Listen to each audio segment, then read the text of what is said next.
नमस्कार. मी भाऊसाहेब आजबे. सर्वप्रथम सर्वांना सप्रेम जय भीम. केंद्रीय गृहमंत्री अमित शहा यांनी डॉक्टर बाबासाहेब आंबेडकरांविषयी जे अनुद्गार काढले ते एव्हाना आपण पाहिलेच असतील. त्यांनी असं म्हटलं की आता अलीकडे एक फॅशन आली आहे, आंबेडकर आंबेडकर आंबेडकर आंबेडकर आंबेडकर असं म्हणण्याची.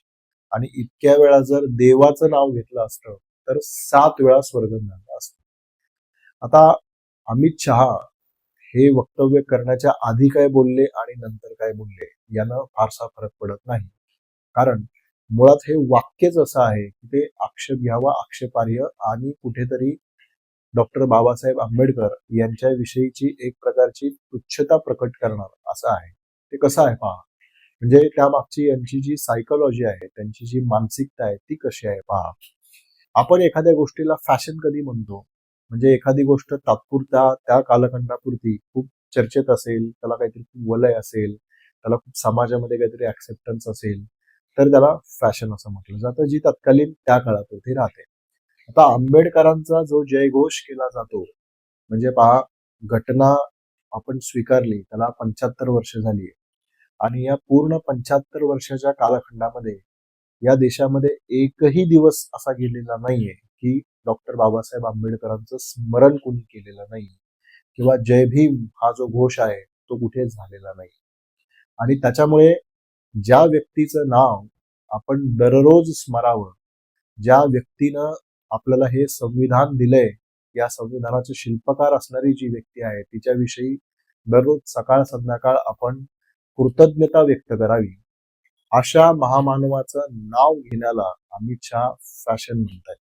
म्हणजे कुठेतरी डॉक्टर बाबासाहेब आंबेडकरांचं किरकोळीकरण, क्षुल्लकीकरण करण्याचा हा प्रयत्न आहे, हे स्पष्ट आहे. पुढे जाऊन हे अमित शहा काय म्हणताय की इतक्या वेळा नाव जर तुम्ही देवाचं घेतलं असतं तर तुम्हाला 7 वेळा स्वर्ग मिळाला असता. तर मुद्दा असा आहे की तुमच्या याच जन्मामध्ये तुम्हाला स्वर्ग मिळावा, सुखानं तुम्हाला जगता यावं, याच्यासाठी जो आत्मसन्मान लागतो, याच्यासाठी जे हक्क लागतात, त्या हक्कांसाठी लढण्यासाठीच जो एक आत्मविश्वास लागतो, ते आत्मबल जर कोणी या देशातील करोडो लोकांना दिलं असेल तर ते डॉक्टर बाबासाहेब आंबेडकरांनी दिलेलं आहे. आणि हे अधिक महत्वाचं आहे. आणि म्हणूनच जिथे कुठे तुम्हाला अन्याय दिसेल तिथे तुम्हाला जय भीम हा जयघोष दिसेल. जय भीम हा जो जयघोष आहे तो इतरांवर अन्याय करण्यासाठी नाही किंवा त्याचा उच्चार करत, त्याचा जयघोष करत इतरांवर हल्ले केलेले आहेत, हिंसाचार केलेला आहे हे तुम्हाला दिसणार नाही. तर आपल्या हक्कांसाठी, न्यायासाठी लढण्यासाठीचं जे बळ आहे, जी ताकद आहे, ती या जयभीममधून मिळते, ती डॉक्टर बाबासाहेब आंबेडकरांकडून मिळते. आणि म्हणूनच पहा, अमित शहा यांना कधी तुम्ही जय भीम म्हणताना पाहिलं नसेल किंवा पंतप्रधान नरेंद्र मोदी हे कुठे जय भीम असा जयघोष करतायत हेही तुम्ही कधी बघितलं नसेल किंवा राष्ट्रीय स्वयंसेवक संघाचे मोहन भागवत हे जय भीम असं म्हणतायत हे देखील तुमच्या कधी निदर्शनास आलं नसेल. त्यामुळे मुख्य प्रश्न हाच आहे की ही लोक जय भीम का म्हणत नाहीत, त्यांना जय भीम या शब्दाची नेमकी काय अलर्जी आहे. अमित शहानी डॉक्टर बाबासाहेब आंबेडकरांचा हा जो अवमान केला त्याबद्दल त्यांनी माफी मागितली असती, किमान दिलगिरी व्यक्त केली असती तरी प्रश्न सुटला असता. परंतु ते करताना ते दिसत नाहीत. याचाच अर्थ असा होतो की त्यांनी हे जे विधान केलं ते त्यांनी जाणीवपूर्वक केलं, ते ठरवून केलं, त्यांना तसंच म्हणायचं होतं. अमित शहा यांच्यावर टीका झाल्यावर सारवासारव करताना त्यांनी काय सांगितलं, तर आम्ही डॉक्टर बाबासाहेब आंबेडकरांची वेगवेगळी स्मारकं बांधलेली आहेत किंवा ते ज्या गोष्टी आहेत त्या मार्गी लावलेल्या आहेत. तर मुद्दा असा आहे की गेल्या 75 वर्षामध्ये या महामानवाचं या देशावर इतकं मोठं ऋण आहे की वेगवेगळ्या वेगवेगळ्या पक्षांच्या राज्य सरकारांनी आणि वेगवेगळ्या पक्षांच्या केंद्र सरकारांनी देखील वेळोवेळी आंबेडकरांचा सन्मान केलाय, वेगवेगळी स्मारकं आणि वेगवेगळे जे काही उपक्रम असतात ते राबवलेले आहेत. त्याच्यामुळे ही काहीतरी स्मारकं आम्ही बांधली म्हणजे जगावेगळं आम्ही काहीतरी केलं, अशा भ्रमामध्ये अमित शहा यांनी राहू नये. स्मारका पलीकडे जाऊन मुख्य मुद्दा असा आहे की आंबेडकरांचा जो समतेचा, न्यायाचा, स्वातंत्र्याचा आणि बंधुत्वाचा विचार आहे, जो राज्यघटनेमध्ये पण आलेला आहे, तो तुम्ही पुढे नेला आहे का किंवा त्याचं संरक्षण करण्याविषयी तुम्ही बोलता का? तर त्याचं उत्तर आहे नाही. आणि त्यामागचं कारण आहे सावरकर. तुम्ही एकतर डॉक्टर बाबासाहेब आंबेडकरांच्या बाजूने असू शकता किंवा सावरकरांच्या बाजूने असू शकता.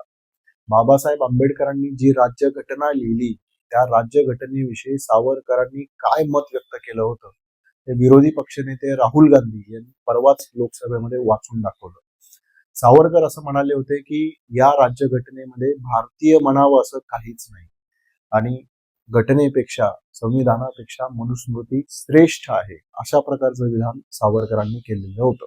डॉक्टर बाबासाहेब आंबेडकरांनी मनुस्मृतीचं जाहीर दहन केलं होतं आणि या मनुस्मृतीचा जो वर्णवर्चस्ववादी कायदा होता तो हटवून डॉक्टर बाबासाहेब आंबेडकरांनी या देशाला राज्यघटनेचा कायदा दिला, जो कायद्यासमोर समानता मानतो, जो सर्वांना स्वातंत्र्य, समता, न्याय या सगळ्या गोष्टींचे जे हक्क आणि अधिकार आहे तो देतो.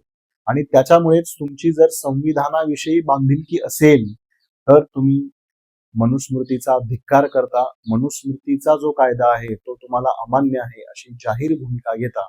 परंतु त्या प्रकारची भूमिका आजतागायत संघ परिवाराशी भाजपशी संबंधित लोकांनी घेतलेली नाही. त्यामागचं कारण ते सावरकरवादी आहेत, कारण सावरकर हे मनुस्मृतीला संविधानापेक्षा श्रेष्ठ समजत होते. आणि त्यामुळे ज्या दिवशी डॉक्टर बाबासाहेब आंबेडकरांविषयी अमित शहानी अवमानजनक असे उद्गार काढले त्याच दिवशी त्यांनी सावरकरांविषयी गौरवोद्गार काढले. सावरकर कसे वीर आहेत अशी भूमिका घेतली.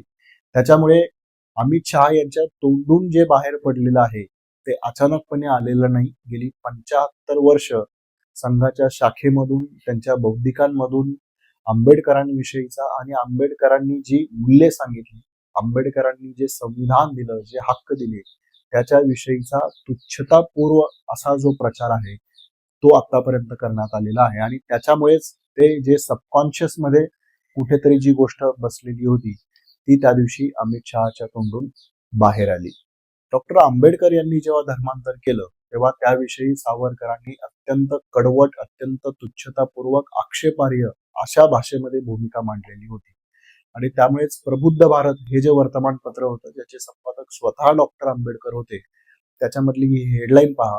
त्याच्यामध्ये आंबेडकर असं म्हणतात की सावरकर नरक ओकले. अशोक गोपाल यांनी डॉक्टर आंबेडकरांच्या जीवनावर पार्ट अपार्ट या नावाचं पुस्तक लिहिलंय. या पुस्तकामध्ये एक उल्लेख आहे.